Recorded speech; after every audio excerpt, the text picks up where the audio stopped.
Bonjour à tous, je suis très heureuse de vous retrouver dans cette nouvelle vidéo.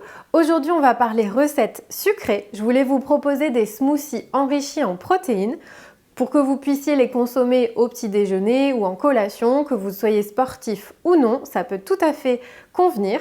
Et donc pour ça, je vais vous montrer une version avec des ingrédients basiques et une deuxième où on rajoute des poudres protéinées. Donc la première association que je vous propose, c'est d'utiliser donc une boisson végétale donc riche en protéines. Là ici, j'ai choisi celle du pois jaune. C'est celle qui est la plus riche en protéines après celle du soja. Donc c'est une bonne alternative pour les personnes qui ne peuvent pas consommer de soja. Donc on va en utiliser 200 ml. On va utiliser une banane. On va avoir besoin de flocons d'avoine. Donc là, j'ai déjà préparé 50 g de flocons d'avoine. Et ensuite, on va utiliser donc des protéines en poudre. Donc moi, j'ai utilisé et j'ai choisi la marque de Foodspring en version vegan, donc là qui est goût cacao. Et on va avoir besoin de 30 g. On peut décliner cette association autrement pour maintenir quand même un taux de protéines suffisamment élevé en remplaçant les protéines végétales par des petits suisses, par exemple. 2 petits suisses, c'est une possibilité. Et donc pour cette association, on obtient un smoothie qui aura une teneur à peu près de 33 g de protéines. Donc pour un smoothie, ce qui est vraiment un très bel apport. Donc on va associer tout ça directement au blender.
Deuxième recette de smoothie, je vous propose cette fois un goût cacao, amande, pistache.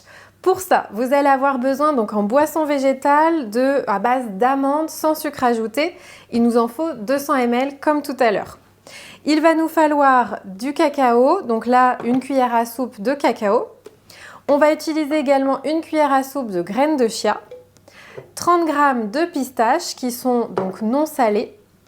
On va avoir besoin de 2 petits suisses et également une cuillère à café de miel. Donc comme pour tout à l'heure, on va tout associer au blender. Et donc pour cette composition où on n'a pas du tout de protéines végétales, on obtient quand même l'équivalent de 22 g de protéines pour un smoothie, ce qui est très bien également.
J'espère que cette vidéo vous aura plu, qu'elle vous aura donné des idées, puisque les 2 recettes que je vous ai partagées sont déclinables à l'infini, en changeant les fruits oléagineux, en changeant les boissons végétales, même si certaines vont être beaucoup moins riches en protéines, ou encore tout simplement de vous amuser avec des épices, de la cannelle, du cacao, de la vanille, de la fève tonka.